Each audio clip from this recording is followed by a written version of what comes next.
Hola de nuevo, mi nombre es Iván Lentijo y hoy en este vídeo vamos a ver por qué se suele decir que es más difícil aprender un idioma cuando se es adulto que cuando se es niño. Pues bien, he de deciros que esto es totalmente falso. No es más difícil aprender un idioma cuando se es adulto que cuando se es un niño.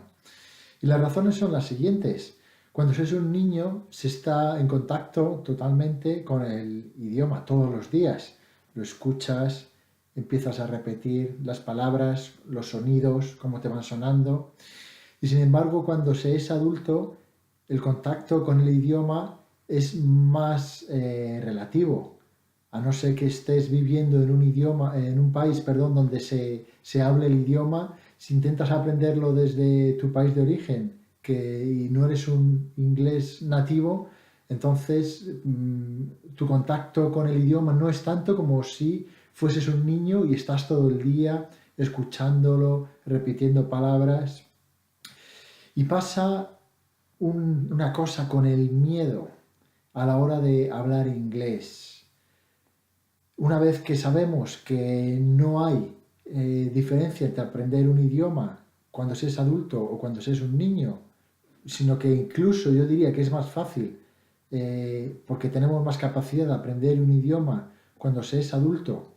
Si tuviésemos ahora la misma posibilidad que tiene un niño de estar escuchando y tener a alguien con nosotros todo el tiempo hablando inglés, estoy seguro que nosotros aprenderíamos inglés más rápido que lo haría un niño.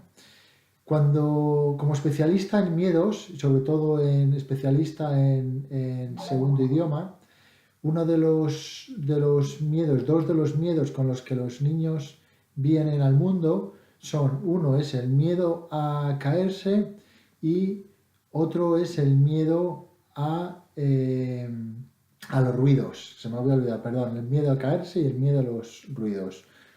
Esos son los dos únicos miedos con los que viene un niño al mundo, que son, digamos, que vienen en el ADN, y todos los demás miedos los vamos adquiriendo con la edad. Uno de los miedos más comunes que tiene la gente es el miedo a hablar en público. Ese miedo a hablar en público normalmente se produce desde una edad temprana, cuando en el colegio nos invitan a salir por primera vez, el profesor, los profesores, salimos a la pizarra y normalmente pues nuestros compañeros de clase suelen ridiculizarnos o es bastante agresivo estar delante de los niños y tener que hablar o poder expresarte, y a partir de ahí se crea una especie de trauma, que es lo que hace que muchas personas sientan ese miedo a la hora de hablar en público. Imaginaros entonces a la hora de hablar en público en inglés, si no eres un nativo, el miedo se multiplica. Si ya añadimos a ese miedo que se crea de hablar en público cuando eres un niño, si añadimos el miedo a cometer errores cuando somos adultos, entonces eso es lo que realmente impide que se hable inglés perfectamente o que se hable con tranquilidad y con confianza. El miedo se produce a cometer errores. Cuando se es adulto, como bien sabéis, somos mucho más aprensivos, somos mucho más conscientes de los errores que cometemos y no queremos cometerlos. De ahí que al aprender inglés o al hablar inglés, normalmente, sobre todo al principio, se cometen muchos errores. Incluso después de X tiempo, habiendo aprendido el idioma, se cometen bastantes errores. A las personas adultas no nos gusta cometer errores, de ahí que una de las estrategias que subconscientemente utilizamos es la de no hablar, sobre todo en inglés, para evitar cometer errores.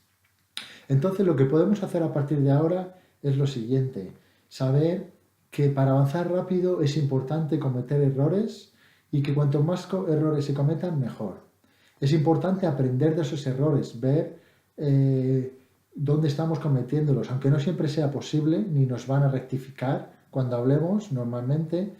Es importante que vayamos aprendiendo, pero lo más importante es seguir hablando y no quedarse callado por miedo a cometer un error en inglés cuando se habla, sino continuar hablando y cometer tantos errores como sea posible. De hecho, en culturas anglosajonas y americanas está bien visto cometer errores y personas de negocios normalmente necesitan haberse arruinado y haber cometido muchos errores antes de llegar a tener éxito. Al hablar un idioma pasa algo parecido. Necesitamos cometer muchos errores y sentirnos bien por ello, considerar lo que es normal en el proceso de aprendizaje para poder tener éxito. Así que a partir de ahora, cometed muchos errores y cometerlos bien. Aprended todo lo que podáis de ellos y nada más de momento. Espero que os sirva este pequeño tip y nos vemos en el siguiente vídeo. Muchas gracias, un saludo, hasta pronto.